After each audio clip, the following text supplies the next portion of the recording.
Now that's a bass, huh? That's a slab crappie, man. Just doesn't get any better. The smallmouth here in Champlain is phenomenal. Hey, what do you say, guys? Welcome back to another weekend roundup. I'm George, your Pocono Outdoors guy. How are you doing today? Look who we got in the studio again. We got Josh back here. How you doing, buddy? Fantastic, George. Yourself? We are doing great. Just this is our time of year, man. I'm just so glad that it's here. We're able to get out. Water's cooling down. It's down to 60, so lots of fish to be caught. That's right. We got a great show lined up. We got Mike Smedley going to join us in a minute. But before we jump into that, we got to thank a few of our sponsors, as always.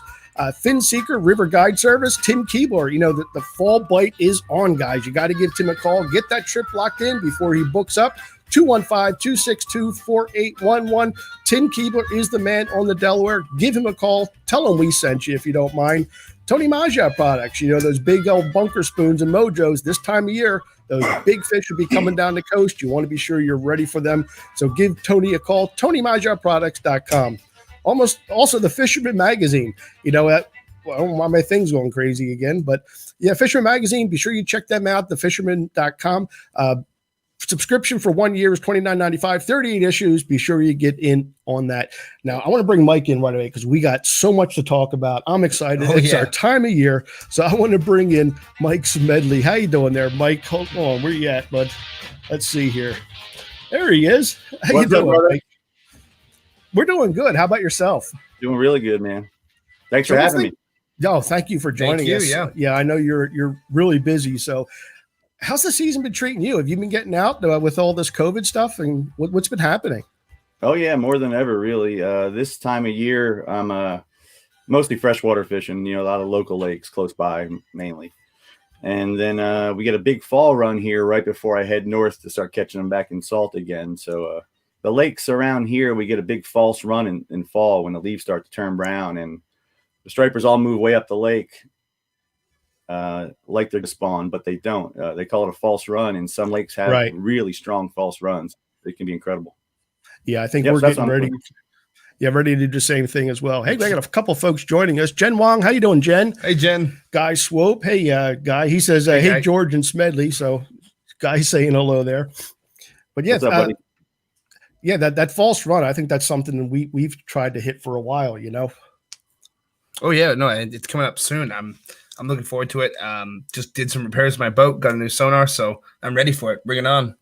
So how do you normally fish that, Mike? What's your strategy when that fall run comes through? I was just going to ask you the same thing. How you guys do it? Actually, mainly downline. Okay. Good. No, I say my game is trolling, and I know Josh likes a little more of the, like you say, downlines and live baiting and chunking and stuff. But I like to troll. I'll go back into those. Like to the mouths of those feeder creeks, and I'll troll mojos and stuff like that back there, and that's usually been pretty successful for me. Excellent. Yeah, I'll start usually similar. You know, I'll start looking around first. I'll ride around right, you know, in the area I know they're going to be within about 4 or 5 mile stretch, and I like fishing in the evening, so I'll usually get at about 1 p.m. and fish till a little after dark.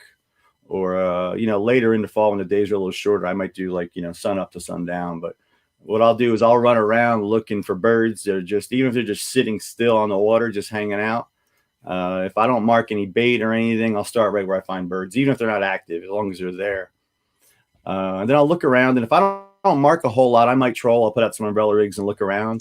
But usually, you know where they're going to kind of be, you know, so I'll usually do downlines with herring or big gizzard shad if I can get them. And you're not going to get huge fish on a lot of these lakes in North Carolina, Virginia, but you can get some really good, you know, 8 to 10, 12 pounders, and, you know, have some crazy days where you can catch, you know, 40 fish or so, you know, just lines going down all day, and you can see breaking fish as it gets later in the day. And it's a whole lot of fun, you know, so I'll do that right before I head up to New Jersey. But I try to do everything. You know, if you find fish, you know, hanging on a point and they're just sitting still and you can go through them, I'm sure when you're trolling, you'll find groups of fish that you just keep going through and going through and going through. Oh yeah, without a doubt. Yeah, if you could find that next to a point, you know, and you have the gear with you, I'll just anchor up on a point next to that. You know, usually either, you know, for me anyway, in a lot of these lakes, they'll be within casting distance of the bank usually, you know, right in the mouth of the creek, like you said, or something.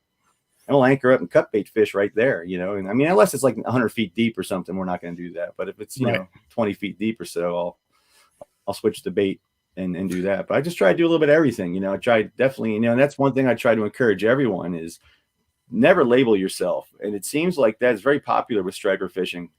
You say, you know, how do you catch them? I'm a troller, or I'm a live bait guy. I'm a troller or a live bait guy. You know, be both. You know, be a caster, be a jigger, do it all. I mean, that's the most fun, you know. Yeah, it doesn't take a. I mean, you already spent the money, right? You got the boat, you got the sonar, you got all the stuff, a couple extra rods here and there, and you're rigged for everything. You'll have so much more fun doing it. You know, you won't get in a rut so quick, and you'll learn so much more about the fish. You know. Yeah. Well, there's times the troll just doesn't work, or you know, so you got to be able to use bait as well. And you know, we chunk, we use livers, we use cut bait, we just whatever works is what we do. Yeah. So it's good. At this time of year, though, I mean, the water's cool enough. They're using the whole lake. It's not like midsummer where you got that thermocline where they're way down deep. I mean, they're going to use the whole lake this time of year. Mm-hmm. That's right. So they can go anywhere now. There's oxygen everywhere, and the water's cooling, and the bait moving everywhere. And yeah. Now, do you get many blitzes down there? Even in freshwater, like we'll have blitzes like in the evening and stuff. They'll come up and just pound owlwise. You throw a top water in there. Is that something you do down there as well?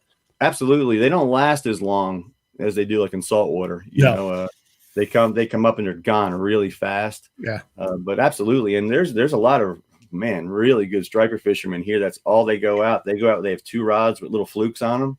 Right. They never shut the motor off. They just run and gun all day, and they're very, very good at it. You know. Yeah.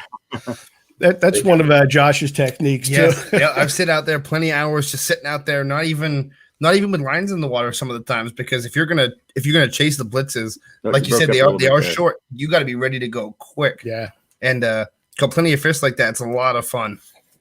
It is. It's a great way to fish. I enjoy it. What's your favorite way? Well, if you have to pick one way to catch a striper, I mean, that's pretty much it. I mean, it's got to be. Oh yeah. Yeah. You know, it's. That's perfect right there. You see him break a cast, and as soon as it hits the water, it's just screaming drag. I mean, what's better than that? I mean, Yep. Yeah, I love it too. Well, and a lot of times they have, at least in our lake, they have a tendency to miss your top. I use a lot of top water in that situation. They tend to miss it 5 or 6 times as you're retrieving it, so your heart just explodes 5 or 6 times as you're retrieving it, and finally the rod actually loads up. It's fantastic. Yeah, that's how you know you still love it, if your heart still stops. You know, that's right. That's awesome. So, how about saltwater? What do you do this time of year for saltwater, Mike?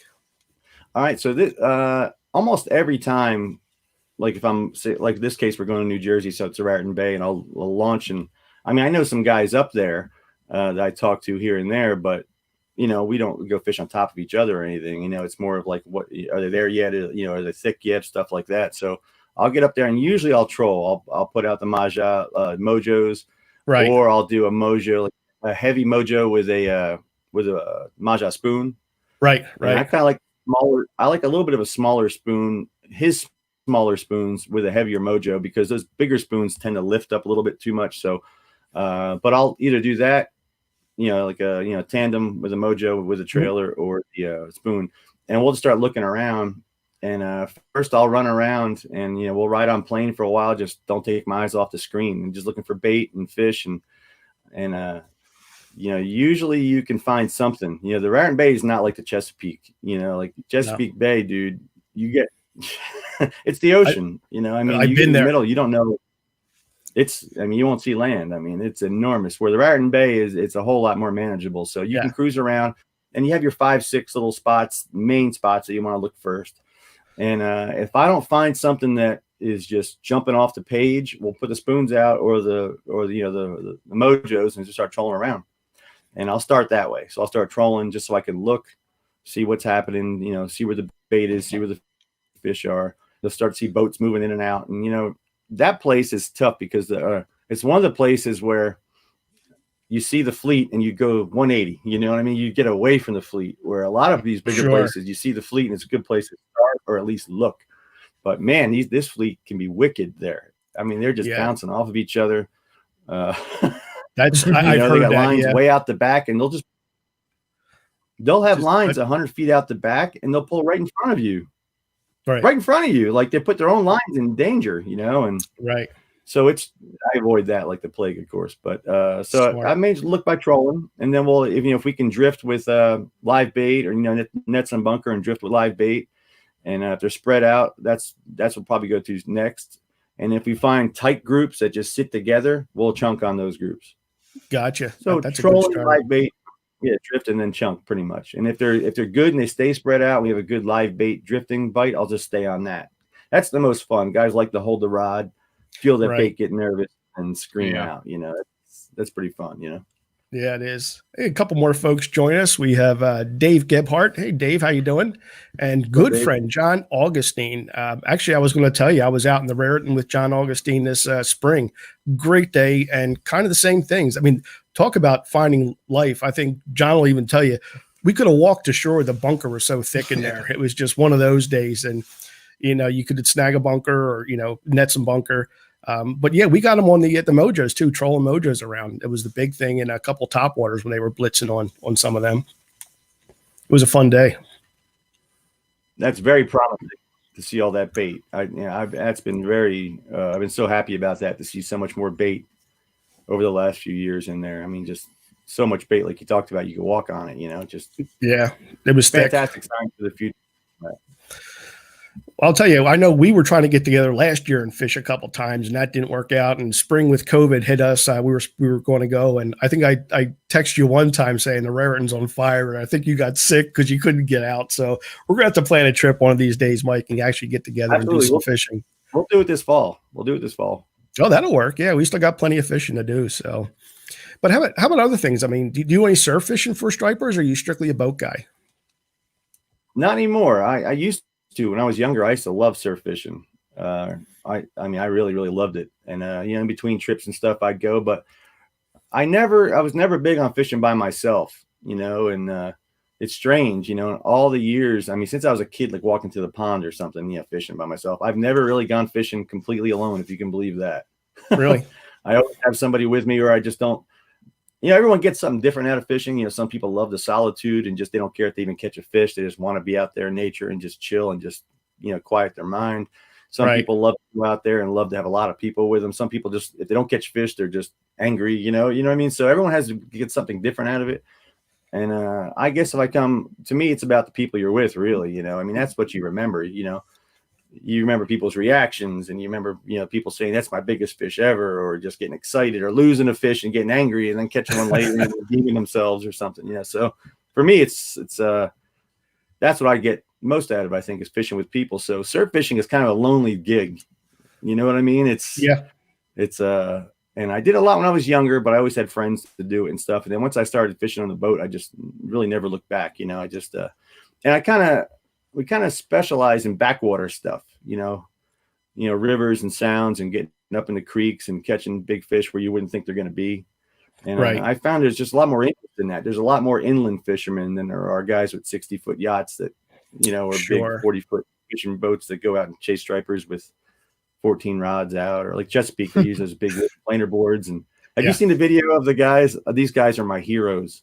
52 rods out at one time. No, I haven't seen it. No, it sounds like Zach Merchant. Though, striper it's Zach. Yeah. It's Fish Circus, and they're on Waypoint TV a lot, and they have a couple fishing shows. Like they have like big deal fishing shows, and there's these two brothers that, oh my God, it's hysterical. But they put 52 rods out at Chesapeake Bay, and a boat about my size, like 25, 20, 52 rods out at one time. You guys see the T-top rods all the way around the top, rods all the way around the side. If you search 52 rods, you'll see it. These guys are my heroes, man. We'll have to look that one up. I've seen some guys, maybe not quite that much, but I've seen guys running a lot of rods, and when they're dialed in, it's absolutely phenomenal how they can do that with precision. I don't know what you do if you had 3 or 4 go off at once. Yeah. Panic. Yeah. Well, Mike, I've seen you do that. I mean, you guys in your boat, you double up, triple up quite often. It's kind of managed chaos, isn't it? Oh, absolutely. Absolutely. And, it's using the trolling motor can really save you. That's what it is. If you can, that's probably a big tip I like to share too.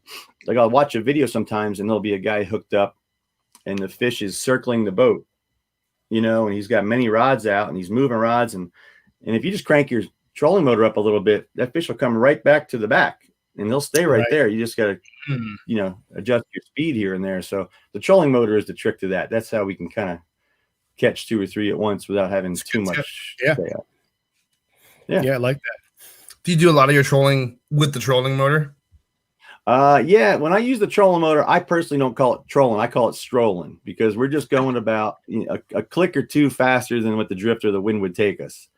Pretty much just enough to keep us straight, So at the Chesapeake, like if we're out wider, I did it at Raritan Bay a few years ago. We did eels with planer boards, and we put a spread of, I think we had 8 or 10 rods out, 3 planer boards on each side.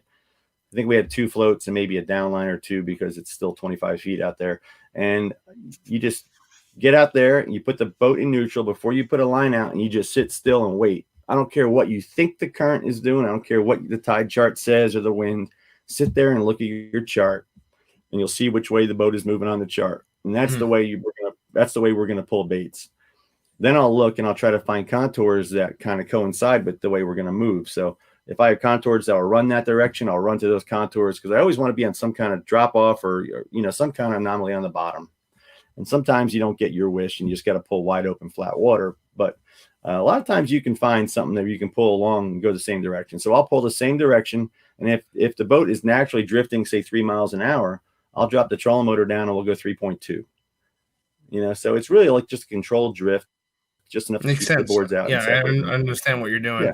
Yeah. My buddy Zach, we mentioned him a few times. He'll a lot of the time he'll troll with the idle of the motor. He'll troll in the idle and just use the motor for control.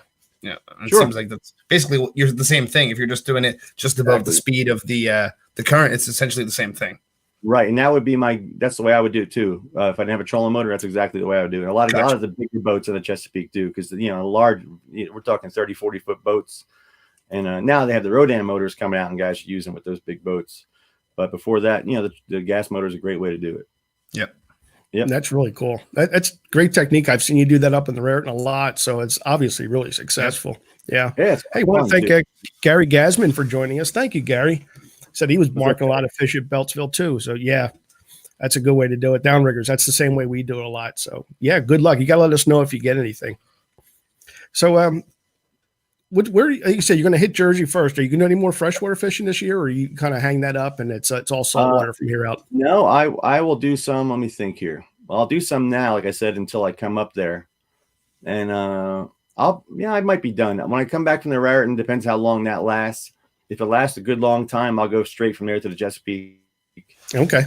If it gets shut down quick, like if we have a lot of snow, it cools off, I'll probably come down and hit some lakes in Tennessee or something right before I go to the Chesapeake. So gotcha. I'll take what the weather can give. What do you have for advice for guys who are after the saltwater run has ended and the guys who are living close to the freshwater lakes with the stripers? What advice do you have for targeting them right up until the lake freezes over? So up in your area, up there, in Pennsylvania, New Jersey. Yep. Let's see. Well, here we get an early winter bite down here. One thing that's super, super hot when it first gets that cold snap and the surface shad and stuff start to die, the yearlings start to die off. We'll use these little 2-inch or 3-inch little blade jigs, or just solid lead in a white or chartreuse color. Mm-hmm. And we'll try to find where those baits are dying, or usually the mouths of creeks, because the creek will cool off really quick when a cold snap happens. And any of those yearling baits, those little baits, they can't handle it and they die and they just pile up on the bottom. And the catfish sit on the bottom and eat the dead ones and some of the drifting ones. And those stripers, especially the big ones, they'll just sit there in the mouths of those creeks waiting for those cold snaps. And I've had some of the best striper fishing in my life doing that. It's totally hit or miss. Sometimes if they're not keen on it and if it's not happening, they're not going to be there. But if you can find that and fish 3 or 4 days, and I'm talking about the most brutal cold, the first brutal cold snap you get where it's, in the teens every day or every night or something like that, 3 or 4 nights. On that 4th, 5th night, if you get out there, that can be extremely deadly, and it is super fun. You can sit in one creek and, they're lazy. They're just sitting there on the bottom, just taking what nature gives them and eating sucking those shad right up. And that can be good. I mean, that can be good right up until it freezes, because that's what happens right before it freezes. Right before you get those brutal teen days. Not nights where it gets in the teens in the daytime and stuff. Right. That's what I would do right before.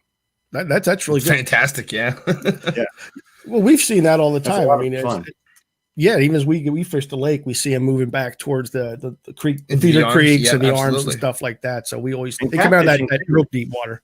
And on the note of And- him saying those big fish sitting in the arms, biggest fish ever from our lake, 44 pounds, came in the arm. Oh, that's So, right. Yeah. There you go. Right to your point.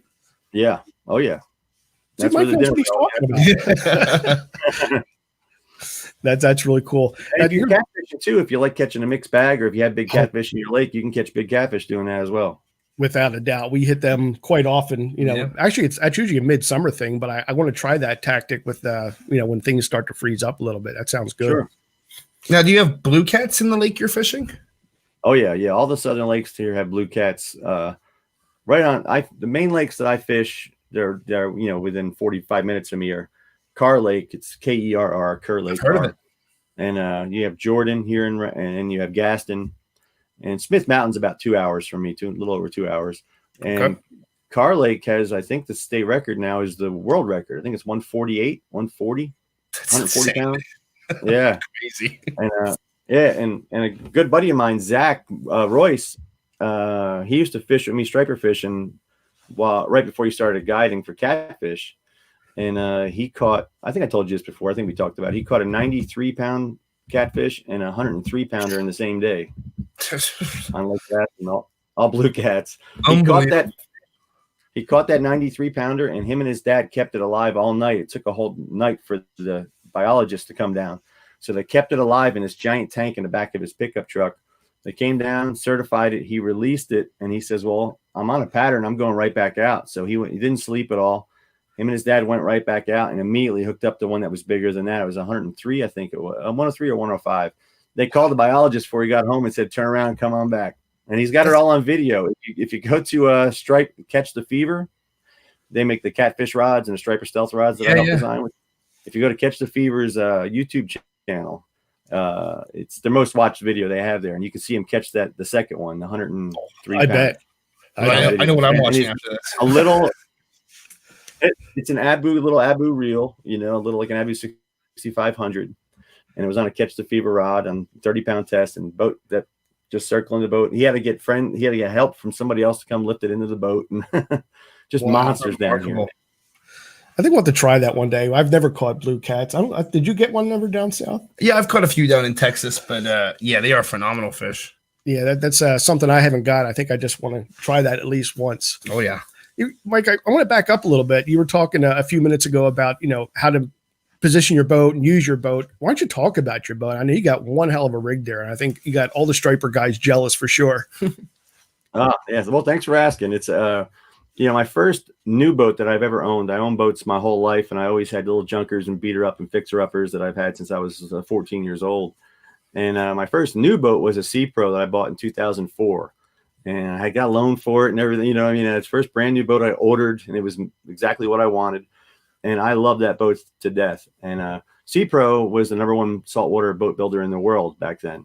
And they sold the company. They had an offer that's too good to refuse. So they sold the company, and the two owners were brothers. They retired. And then the company went out of business because they made some changes. And one of the brothers, Jimmy Hancock, fantastic human being. This guy is just such a great guy. He put a crew together. It's like a family over there, and they got the name back and started rebuilding boats. And here we are, like 4 or 5 years later, and he's right back on top. I mean, just crushing it. Over 1,200 boats on order right now. I mean, it's just you have a problem. I'm telling you, there are stories that I hear from customers because they'll actually text me and say, "Man, I hit a dock and I tore the whole side of the boat up." They picked up the boat from Florida, brought it up. I'm not lying now. This is true. He fixed the boat. Charge, delivered it back. That's old school right there. That's customer service that's going to keep not just the customer, it's going to keep a family, it's going to keep generations of families, customers for life. And that's the old way, man. You know what I mean? Look, we don't have to run, if you look, they're not running ads on TV everywhere. You know what I mean? It's not in every book and every magazine that you look at. They're putting out a super quality product, an incredible price, and they bleed into that product. They treat each product like it's an offspring. There's pride there, and if there's something wrong, they're going to fix it. And they listen to everything. Like I wanted, as I'm getting older, I find that the rear deck of my boat is not as usable to me as the front deck. The front deck, I'll throw the net and stuff, but I don't need the back deck. But I like the front deck. I like a bay boat that runs shallow and it's real stable. So we're going to work together on it. And where the back of the boat is going to be more of a deep V, where you have the full gunnel to walk around the entire stern. Oh, that sounds nice. Where the bow is still like a bay boat, where you can get up on the deck and you still have that very shallow dead rise for stability with the sharp entry point in the front, so you can plow through rough water.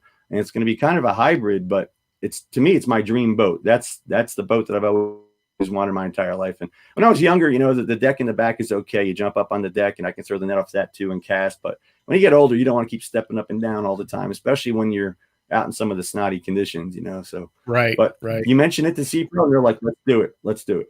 Let's do it. Come on, let's talk about it, and what's not to love about that? Just love everything about C-Pro. Thanks for asking. I appreciate that. No, it's certainly, I mean, I know they support you, but I mean, what a product. I mean, I've seen lots of your videos, and every time I watch one, I just kind of drool over your rig, because you can't design a boat for the kind of fishing we do any better than what you got there. Right. Well, I appreciate that. Thank you.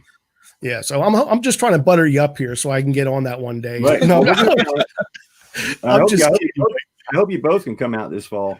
Well, I'll tell you what, you're up here. I mean, please give us a call. We'd love to come out and join you and, get up on that rail and hopefully pull a few big striper over the rail on that thing. Oh, yeah. Yeah, we'll do it. Awesome. Sounds great. Any other suggestions or things you can offer folks for, the upcoming season, either fresh or saltwater? Yes. I would say, and it's one thing I've been getting on lately is you and I spoke about it before, me and Josh, about how just do whatever it takes to not label yourself as a fisherman, especially when it comes to striped bass. What's the beauty of striped bass fishing is you can catch them countless ways. You can catch a 50-pounder in 3 feet of water in fresh water in a creek that you could jump over, or you can catch them in the ocean. You can catch them in the mountains of Tennessee in the summertime. You can catch them, in Gloucester in the breakers, smashing against the rocks. You can catch them. I mean, lakes, rivers, sounds, oceans, bays, they're everywhere. They can live in fresh water. They can live in saltwater, brackish water. They're an incredible fish, and there's so many ways to catch them. And I'll speak to someone and say, you're catching them, there's a great live bait bite. Oh, I'm a troller. Or there's a great troll bite. No, I'm a chunk guy. And I encourage everyone to try to get away from that. If you never trolled before, get a couple trolling rods. If you never chunked before, set up a couple mono rods with mono on it and some hooks and get out there and some floats maybe and drift some baits, or just try something different and reach outside your comfort zone. And I'm telling you, it'll open up in a whole way that you never even thought possible. Find some other guys around who maybe, if you never chunked fish before, find a guy who chunks fishes and say, let's go do it, man. You show me a couple things here. I'll show you some trolling things. And now we catch them 2 ways. Right. And add on. You'll have some of the most fantastic fishing, and everyone gets in a rut. I don't care, how good the fishing is. After a while, you might not realize it. Like you spoke about on a topwater bite, and the fish, misses it 3 times and your heart races. There will become a time that maybe your heart won't race anymore, and that's the time to go ahead and mix it up a little bit, and right. And try other things. And I think you guys will, and fail. Go out there and fail. Who cares, right? Well, we excel at that. We do that every once in a while. Yeah. And, I want people to know there are plenty of times I go out and I don't catch anything. I mean, there are plenty of times I don't go out there and get, trying something different, or, and I don't want people to think that I go out there and slam every time, because the videos make it look that way, but I can't put out a video of no one catching anything. This is boring. That's a great point. And I think people see us do that all the time. We'll put videos up, we're out fishing and we're always getting nice stripers, and they think it's every time you go out. There's times I put miles and miles and miles on my boat and I ain't had a bite. So that's striper fishing. That's the way it is. It's highlights. Right. It's a good way to look at it. Yeah.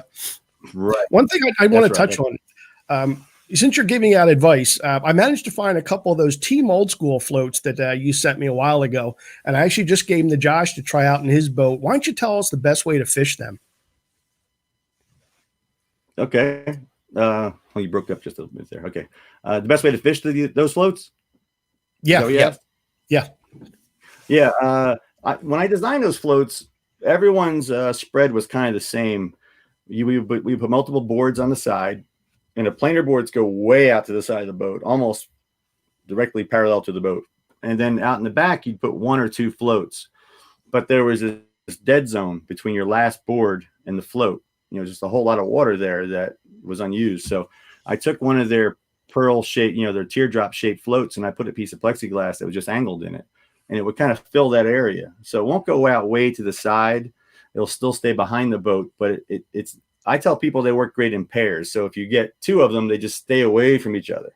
Right. So get them in pairs and they just stay away. So if your boat's only 8 foot wide and you had two regular floats that were 8 foot wide, you put enough line, you can get them 60 feet apart from each other.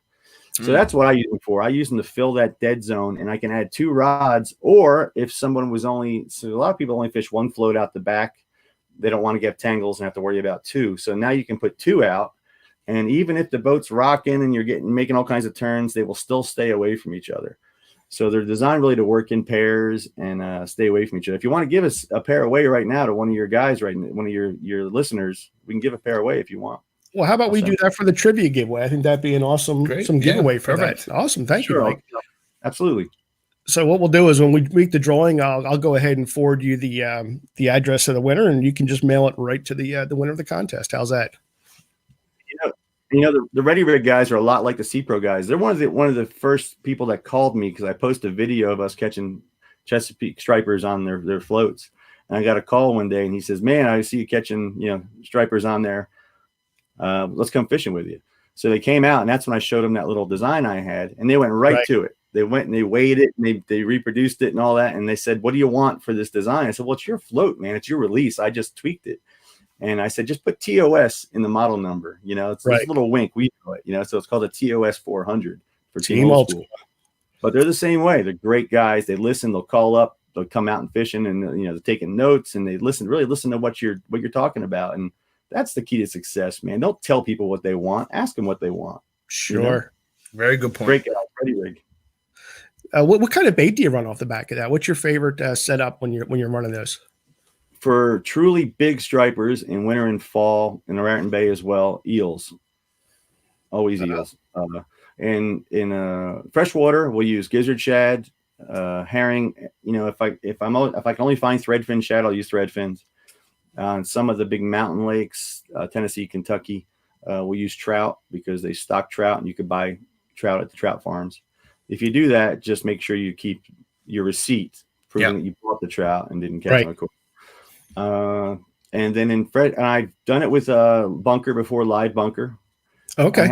We get a lot of runoffs sometimes with the live bunker because if you're going a little too quick with a live bunker, if you're going with the current that's going 3, and like I said, I like to go a little faster than that and say I'm going 3.5, they tend to pull the bait out of the mouth a lot, so unless it's an absolute giant fish that just, inhales it. They're a little tricky with the bunker sometimes. So I'll keep it with, if I do with bunker, I'll try to do it with smaller bunker, like not the big, the full grown bunker, the big 12, 13 inches. Now in freshwater, it's different. I'll use gigantic trout. We'll use trout that some guys would mount, but we can go very slow. We can crawl at 1.2 and have the trout just swim wherever it wants behind the board. But but eels, man, in saltwater in the fall, in Raritan Bay, and I haven't seen anyone really doing it. I know I haven't seen anyone pulling boards in Raritan Bay, and I've done a few videos on it. If you check it out, it can be a lot of fun, it's a great way. It's a great way to cull. It's a great way to pull the bigger fish out of those schools. So when you're trolling normally with your mojos and your spoons, whatever, and you're catching fish, and they all seem to be in that the teenage range. Right. You stay around those fish with some boards and eels, you'll start picking them 25s and 30 pounders and moving up. Something about an eel in the fall, the bigger stripers they just can't resist it, or I don't know what it is, but the bigger fish always come on those eels out of those big schools. Yeah, that's the same in the Chesapeake, isn't it? Springtime, I think that's the biggest live eels in the spring. Yeah, that's all we do in the Chesapeake is eels. I won't even bring trolling gear there. I don't want to be tempted to use it. All I bring is eel gear. And sometimes you'll fish 3 days, you catch one fish per day, but if that one fish is 52 pounds. Right. Oh yeah, seriously. That's the way to do it. Really, usually you can catch 30 and 40 fish, at least nowadays. But the few you catch you're fighting over that rod to get to it, Yeah, I love it. I think it froze up on me. Am I still there? Yeah, you're still here. We still got you, buddy. Oh, looks like he's lagging a little bit. Well, I hope we didn't lose Mike, but if we did, I think we're going to move on to the next set. We'll give him a second, see if he comes back. If not, we'll move on to the rest of our show. I think some really great advice there. It was great advice. I mean, I'm going to just get Mike off here. If he comes back, we'll bring him back in. But yeah, I mean, up there he is. He did come back. Awesome. Yeah, it said unstable connect. Yeah, I don't know. Internet must be slow on one side or the other. I'm not sure. But hey, that was that's no worries. But that's great advice, Mike. We really appreciate you stopping by. And I know you don't have a Facebook anymore, but if folks want to get a hold of you and ask a question, is there a way they can get a hold of you and shoot you a message?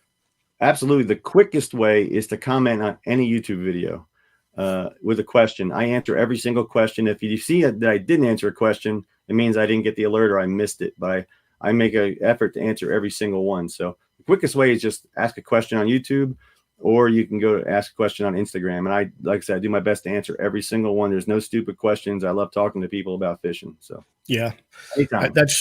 And if you haven't seen Mike's videos, you got to jump on YouTube and see him. I mean, actually, he taught me how to fish. When I was first getting hooked on stripers, I went and looked at all his videos. So don't tell anybody, but yeah, I was. You taught me a lot in the early years of striper fishing. So I'm humbled. No, the other way around. I'm humbled learning from you. So I appreciate everything, Mike. Mike, I think we're going to wrap things up here. AJ Mack says hello. How you doing, AJ and Samantha? Thank you guys for tuning in. I say appreciate all the advice. It doesn't get any better than that. And we will definitely fish together. If you're up in the area, please give me a call. Josh and I would love to come out and spend a few hours with you on the water. Yep. We will absolutely do it. And we'll put some videos on your channel and my channel, and we'll have a blast. Oh, that sounds like a good deal. So again, thank you very much. And guys, if you have any questions, be sure you give them that. Or if you have trouble, just email me and I'll be sure to get Mike it and we'll get you an answer on anything. Okay. Michael, thank you very much. Why don't you hold on here? We're going to do the rest of the show here real quick, and we'll talk to you a little bit after the show here, okay? So just hang on. It, guys. All right, Mike. Thank you very much. All right, that was freaking awesome. It was great. I know. I could talk to Mike forever, but I try to keep this to about a half hour, 40 minutes. Mm-hmm. So obviously, we're going over a little bit. Cut it off somewhere. But we could talk to Mike forever. He's just awesome. But yeah, I hope you guys enjoyed that. Lots of great advice. You know, if you're going to learn from the experts, and Mike is probably the guy to talk to if you want to go out and do some striper fishing. So we're just so glad that he was able to come on and share some of that information. So what we're going to do is I think we're going to start, taking on the rest of the show, and that's going to bring up our trophy board for the day. So starting off, since we're talking about stripers, we got Ryan Swoop here, and he got some stripers on the Delaware. So congratulations there, Ryan. Let me do something. No, never mind. That ain't going to work. Let's see. Next, we got his pop, Guy Swoop, out catching some stripers as well. So lots of striper action on the Delaware River. It's almost like it's a theme today, George. It's almost a theme of striper. How about that? Dave Gebhardt sent us this one, a really nice fish he got. Also, Charlie Roberts, he got these out of Beltsville as well. Nice. So there's a kind of a sampling of the fish you can get out of the lake that we hit all the time. Eric Crawley, he got this thing. He was actually down in Georgia, and he sent me this pic that he got out of Georgia. Very nice. Yeah, it's a big fish. It is a big fish. Beautiful fish. So I guess we have to hit Georgia now, too. Trey Johnson sent me this one. I think this was out of the rare, and if I remember what he sent me up. Look at the head on that thing. I know. Like that thing is a beast. It is a beast. Yeah. But switching gears a little bit and going back to the Poconos, my good friend Eric Goodstall has been out on the trout. You see this nice little brown here. He's pulled it out of the local streams. Beautiful. And our good friend Katie Courget, she was up on Lake Michigan out on a king salmon trip. And look at this beast that she picked up. That thing's wild looking. That is a wild looking one. So I wish we would catch something like that. Here, there's no salmon like that. No, not really. No. So that was great. Hey, thank you guys all for sending us those great pics. We really appreciate that. Love sharing your catches. Hopefully we'll be on some fish real soon and be able to share some ourselves. So that's going to bring up our trivia giveaway for this week. And if you listen, Mike said he's going to give away a set of these Team Old School floats. So these are really cool. If you like the trolling game, like he said, we'll go ahead and we'll give the winner this week a set of those Team Old School floats. The question this week is, according to Wikipedia, what is the record for the landlocked striped bass? Is it 46.2 pounds, 57.7, or 70.6? What is the record for landlocked stripers? First person to give me the correct answer will win a set of those Team Old School floats. Who's listening? Ryan Swoop again with a 70.6. Ryan, congratulations, buddy. You got that. That was quick. He was really quick. That might have been the quickest answer I've ever seen. I know. I have to repeat the question, but congratulations, Ryan. You got it. Yeah, 70.6. It was caught February of 2013 by James Bramlett on Warrior River in Alabama. And like Mike was saying, a drifted eel. Oh, wow. So, you take Mike's advice. He knows what he's talking about with those eels. So that's going to do it. Say, hey, Ryan, we'll get you the stuff. I already have your address, so I'll get that to Mike, and we'll get you those Team Old School floats out. Hopefully you get some stripers on them too. All right, guys, that's going to wrap things up. I hope you enjoyed the show. Thank you so much for tuning in. Again, special thanks to Tim Keeble. What happened to my thing again? I don't know why it does Technical this. difficulties. It's always technical difficulties. Got to thank my friend Tim Keebler, FinSeeker Guide Service. Again, book your trip while there's still room. 215-262-4811. Tony Majah Products and thefisherman.com. And don't forget, you can always email me these pics, email me suggestions, PoconoGeorge@outlook.com. And don't forget to visit our brand new website, PoconoOutdoorsGuy.com. Guys, thank you very much. We really appreciate you tuning in. Hope to see you again next week. Say goodbye, Josh. See you later, guys. Thanks for watching.